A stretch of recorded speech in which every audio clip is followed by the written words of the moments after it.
विषय है वो है परमेश्वर के वचन की सामर्थ। अर्थात प्रभु का जो वचन है वो मेरे जीवन में कितना महत्वपूर्ण है। सो आइए हम परमेश्वर के वचन पर मनन करने वाले यूहन्ना की किताब इसका 8 अध्याय और इसका 31 और 32 पद पढ़ें। तब यीशु ने उन यहूदियों से जिन्होंने उस पर विश्वास किया था कहा, यदि तुम मेरे वचन में बने रहोगे तो सचमुच मेरे चेले ठहरोगे। तुम सत्य को जानोगे और सत्य तुम्हें स्वतंत्र करेगा। एक बहुत ही महत्वपूर्ण बात है इस पद के अंदर, 2 पद। यहाँ पर प्रभु ने कहा, यीशु ने उन यहूदियों से कहा जिन्होंने मुझ पर विश्वास, और कहा यदि तुम मेरे वचन में बने रहोगे। क्या कहता है प्रभु? यदि तुम मेरे वचन में बने रहोगे तो सचमुच मेरे चेले ठहरोगे। हालेलुया।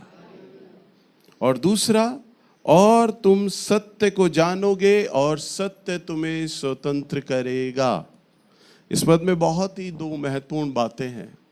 पहला है, यदि तुम मेरे वचन में बने रहोगे तो तुम मेरे चेले ठहरोगे। आज इस संसार में मनुष्य का चेला बन रहा है। नहीं बनता तो मनुष्य प्रभु का चेला नहीं बनता। कहा तो जाता है कि हाँ हम प्रभु के चेले हैं, परंतु कहीं ना कहीं वे एक व्यक्ति को गुरु की उपमा देते हैं। आज इस चर्च के अंदर भी, जो कि मैं आपका आत्मिक भाव से गुरु हूँ, फिर भी मैंने अपने आप को गुरु नहीं कहलवाया। आप मुझे भैया बोलते हैं, यानी भाई बोलते हैं। जब मैंने सेवा का आरंभ किया तब कई लोग मुझे स्वामी जी कहा करते थे, और बड़े अद्भुत आश्चर्यकर्म परमेश्वर करता था, चंगाइयाँ करता था, चमत्कार करता था। एक मनुष्य को क्या चाहिए? अपने आप को स्वामी कहलाना, गुरु कहलवाना, बड़ा कहलवाना, बाबा कहलवाना। परंतु प्रभु की आत्मा ने सिखाया है कि हमें अपने आप को गुरु या बड़ा नहीं बनवाना है। मैं आप सबका भाई हूँ। परंतु गुरु कौन है? प्रभु यीशु मसीह के पास एक व्यक्ति आता है, हे गुरु। प्रभु ने कहा, तू मुझे गुरु क्यों कहता है? तू मुझे बड़ा क्यों कहता है? तू मुझे रब्बी क्यों कहता है? रब्बी तो केवल एक ही, अर्थात परमेश्वर। हालेलुया। यानी प्रभु ने गुरु की उपमा भी, जबकि प्रभु यीशु मसीह स्वयं परमेश्वर थे, फिर भी प्रभु ने यह सिखाया कि जो गुरु को महिमा है वो परमेश्वर को मिलना चाहिए। हालेलुया। और प्रभु ने कहा, यदि तुम मेरे वचन में बने रहोगे तो तुम मेरे चेले ठहरोगे। आज अगर आपका कोई सच्चा गुरु है ना, तो वह है परमेश्वर का आत्मा। हालेलुया। वह कौन है? परमेश्वर का आत्मा। आप मेरे चर्च में आते हैं और हो सकता है कि कभी मैं आपको समय ना दूं, आपकी दुख, आपकी समस्या को ना समझूं। हो सकता है आपको मेरे स्वभाव में कोई ऐसी बात लगे जिससे कि आप ठोकर खाओ, या आपको ऐसा लगे कि भैया हमसे बात नहीं करते, हमें समय नहीं देते, बहुत बड़े बन गए अपने आप में, बहुत घमंडी हो गए, अब तो हम बातें नहीं करेंगे, अब तो हम इनके चर्च नहीं आएंगे। अगर आप एक मनुष्य को देखोगे तो आप हमेशा ठोकर खाओगे, ये याद रखना। साधु सुंदर सिंह एक बहुत बड़े साधु रहे हैं। उन्होंने बोला है, उन्होंने कहा अपनी पुस्तक में गवाही के रूप में, उन्होंने कहा, यदि मैं मसीही को देखूं तो मैं ठोकर जरूर खाऊंगा। मसीही यानी मैं विश्वासियों को देखूं। कहता है, मैं मसीही को देखूं तो मैं ठोकर खाऊंगा, अगर मैं मसीह को देखूं तो मैं ठोकर कभी ना खाऊंगा। हालेलुया। तो आपको मसीही को नहीं देखना, विश्वासी को नहीं देखना, आपको मसीह को देखना है। तो वह है उत्तम गुरु, जिसमें कोई खोट, कोई दाग नहीं है।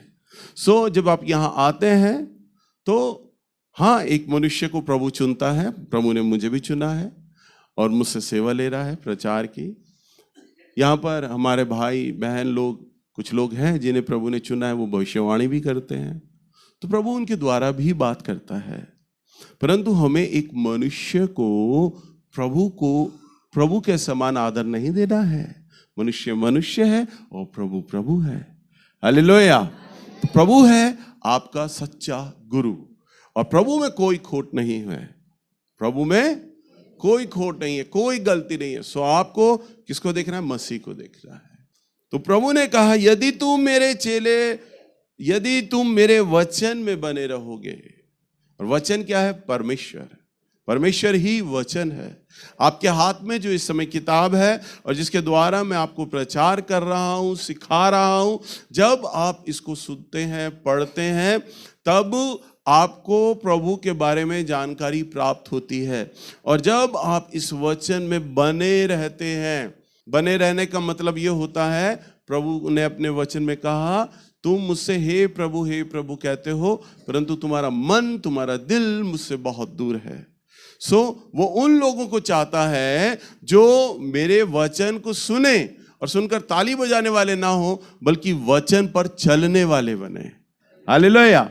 सो आप जितने भी लोग हैं, और आज जब आप हर सप्ताह आते हैं, आज भी आप आए हैं और आते रहेंगे, और जब जब आप आएंगे प्रभु का वचन को सुनेंगे, पढ़ेंगे, आपको जो भी प्रभु के वचन से ज्ञान मिलेगा, जानकारी मिलेगी, आपको अपने जीवन में ये वाचा बांधना है कि मैं अपने जीवन को ऐसा ही बनाऊंगा, मैं अपने जीवन को ऐसा ही बनाऊंगा, क्योंकि वो मनुष्य का वचन नहीं है, ये वो है परमेश्वर का वचन।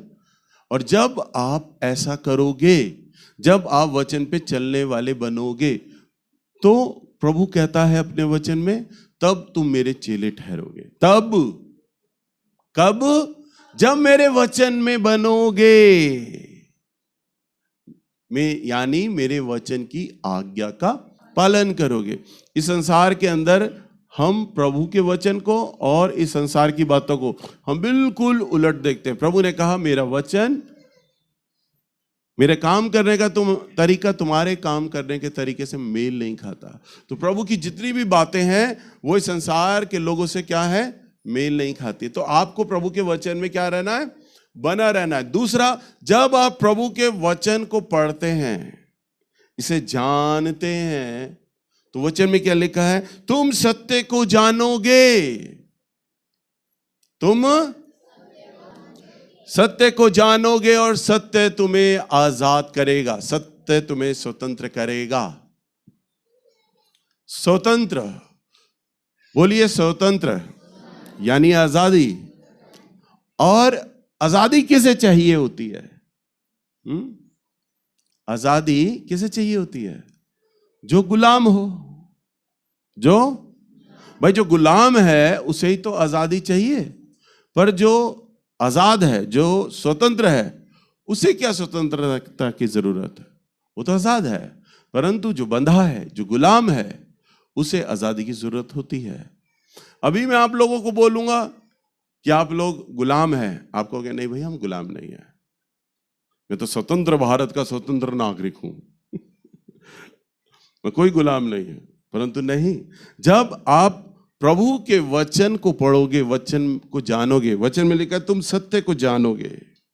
तुम जब आप सत्य को जानेंगे, प्रभु के वचन को जानेंगे, तब आपकी आंख से धुंधलापन दूर होने लग जाएगा। तब आपको पता चलेगा कि आप अब सच्चाई को जान पा रहे हैं। तब आपको पता चलेगा आप जीवन के किस किस भाग में गुलाम हैं, जीवन के किस किस हिस्से में आप लोग गुलाम हैं। जब तक आप प्रभु के वचन को नहीं जानोगे, मैं उदाहरण देता हूं आपको। एक बार क्या हुआ कि एक गांव वाला बिल्कुल देहाती आदमी शहर गया, और जब वो शहर जाता है अपने दोस्त के पास, दोस्त उसको बुलाता है, यार तू कभी शहर घूमने आ। तो दोस्त उसको स्टेशन से लेता है और अपने घर ले आता है। अब जो शहरी जो दोस्त होता है वो काम पे जा रहा होता है, नौकरी पे जाने लगता है। तो वो अपने देहाती दोस्त को कहता है कि यार ऐसा कर, मैं तेरे लिए टीवी लगा देता हूँ, तू पिक्चर विक्चर देख, तेरा टाइम वाइम पास हो जाएगा, शाम तक मैं आ जाऊँगा।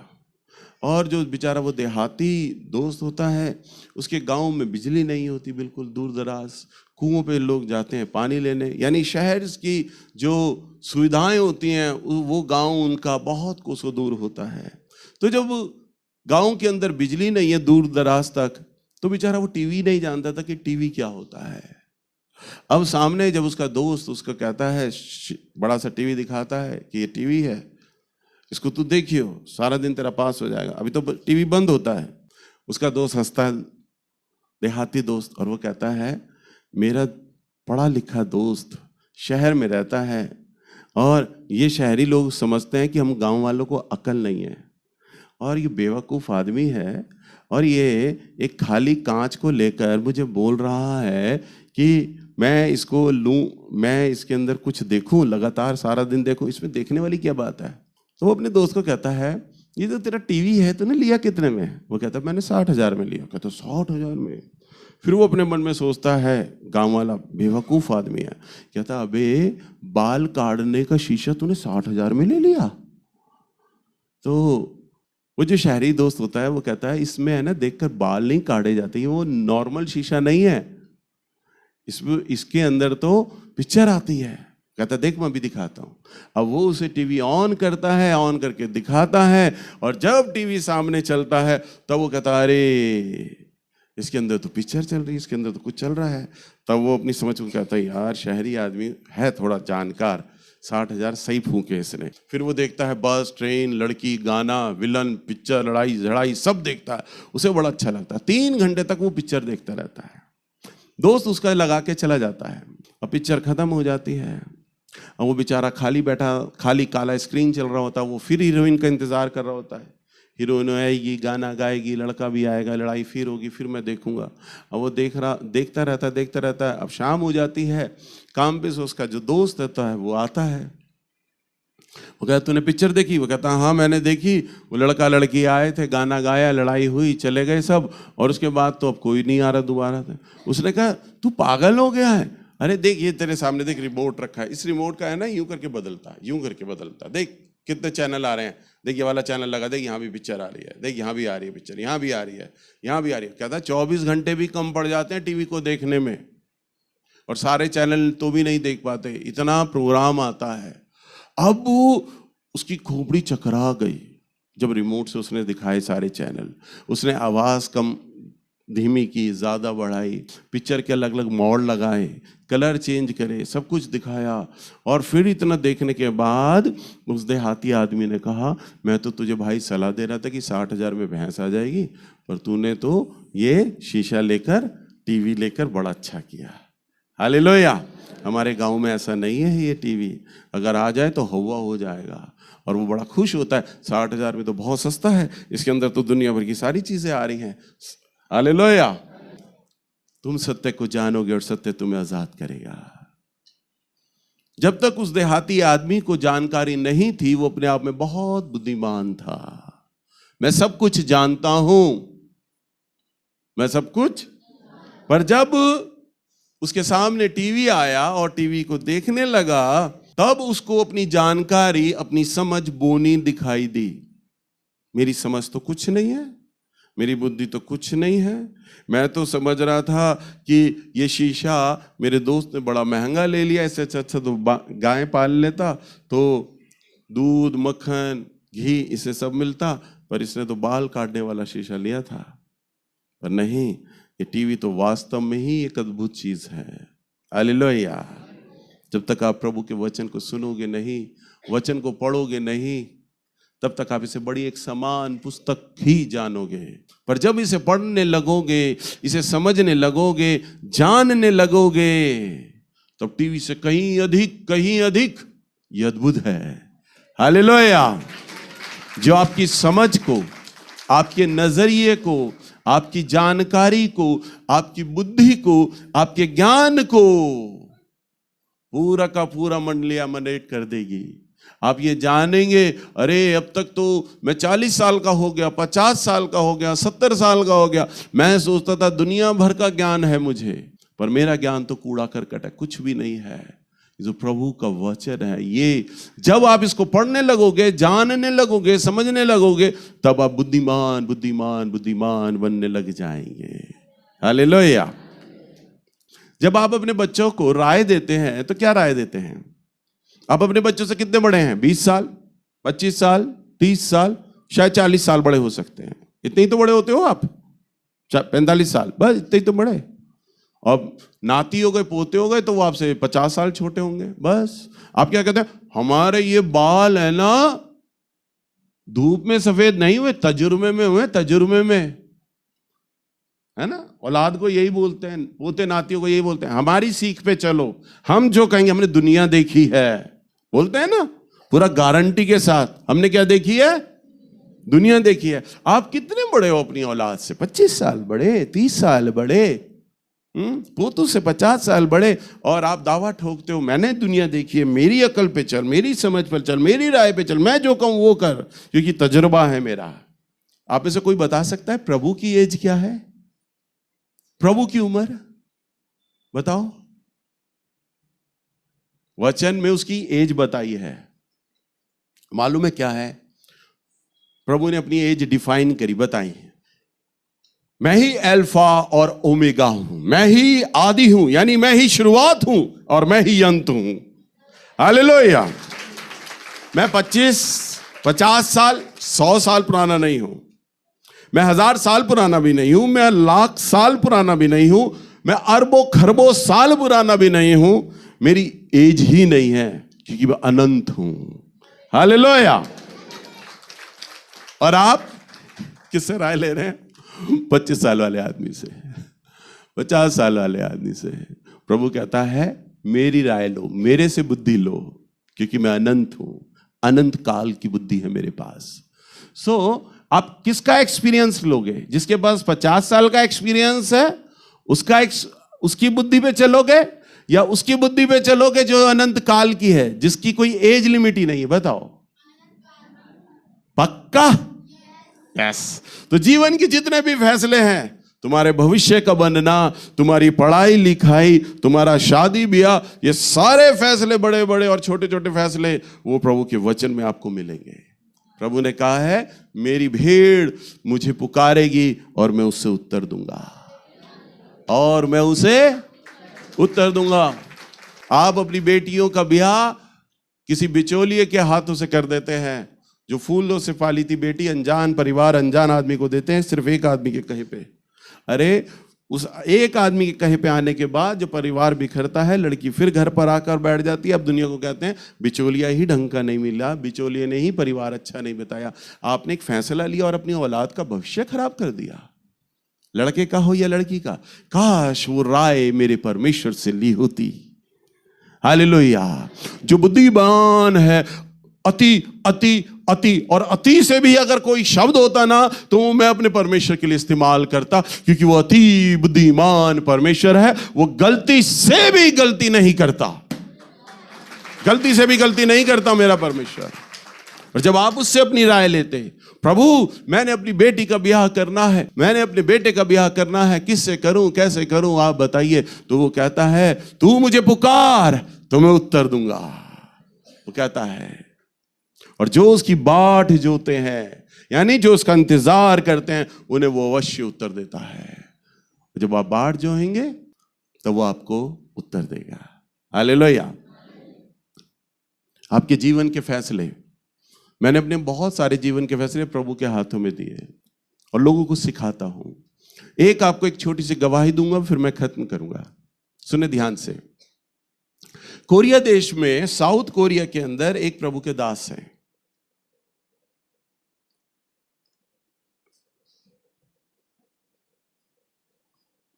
साउथ कोरिया में एक प्रभु के दास हैं।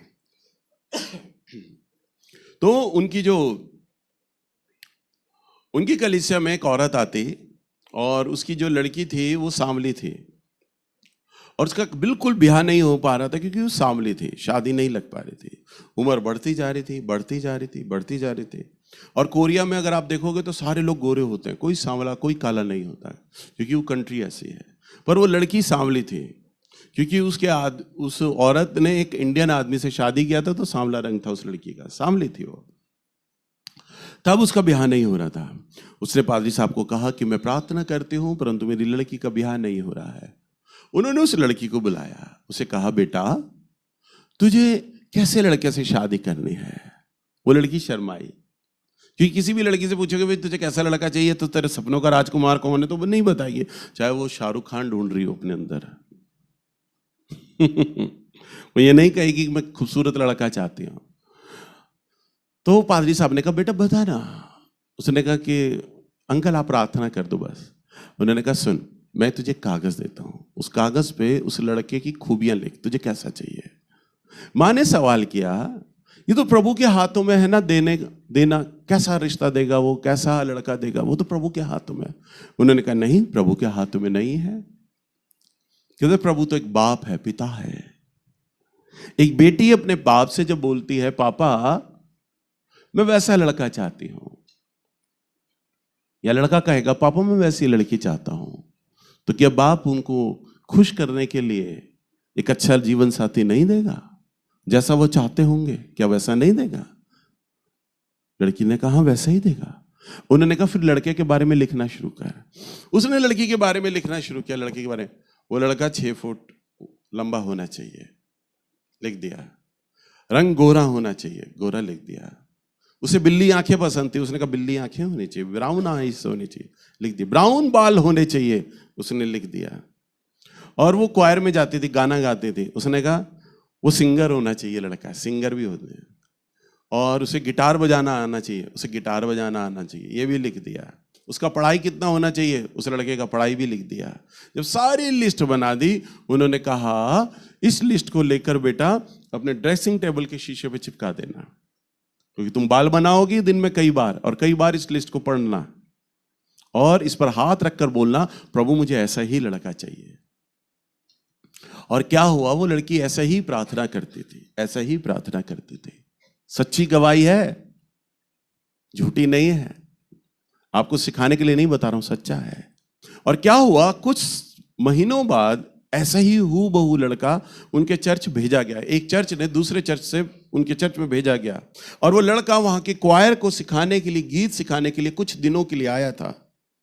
अब चर्च की जितनी भी सुंदर सुंदर लड़कियां थी, क्योंकि वो लड़का था ही बहुत सुंदर, क्योंकि लिस्ट में उस लड़की ने सारा डिस्क्रिप्शन वैसे ही बनाया था, सारी लड़कियां उस लड़के पे मोहित, सारी लड़कियां चाहती थी कि इस लड़के से मेरी शादी हो, मेरी शादी हो, मेरी शादी हो। सांवली लड़की ने सोचा जैसा मैं लड़का मांगती थी ये हूबहू तो वैसा ही है, परंतु ये मेरे से करेगा नहीं, क्योंकि मैं तो सांवली हूं, मेरी तरफ देखेगा भी नहीं। और वो लड़का उसकी तरफ देखता भी नहीं था, और किसी लड़कियों की तरफ नहीं देखता था। वो तो सिर्फ क्वायर में गीत सिखाने आया था, दूसरे शहर से आया था। और जिस दिन वो जाने लगा तो उसने उस सांवली वाली लड़की से अकेले में ले जाकर बोला, मैं जिस दिन पहली बार आया था ना, तो मेरे मन को भा गई थी, मुझे अच्छी लगी थी, मैं तुमसे शादी करना चाहता हूं, क्या तुम शादी करोगे मुझसे? वो लड़की को ऐसा लगा जिसमें सपनों की दुनिया में आ गई हूं। एक सुंदर लड़का मुझ सांवली लड़की को प्रपोज कर रहा है। मेरे चर्च कितनी सुंदर सुंदर लड़कियां थी, उसने किसी को नहीं कहा। उसने कहा मैं तुम्हारे मम्मी पापा से मिलना चाहता हूं। उस लड़की ने अपने मम्मी पापा से मिलाया, रिश्ता लगा, शादी हो गई।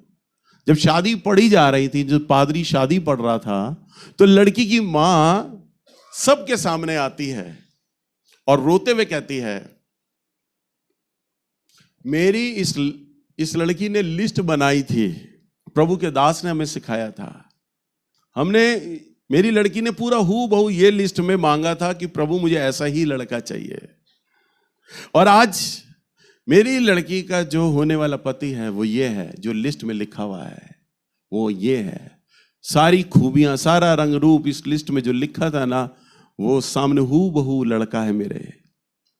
और उसने सबके सामने रोते हुए वो पर्चा फाड़ दिया, लिस्ट फाड़ दी। कह रही इसकी कोई जरूरत नहीं है, क्योंकि इस लिस्ट का लड़का अब हमारे सामने साक्षात सामने है।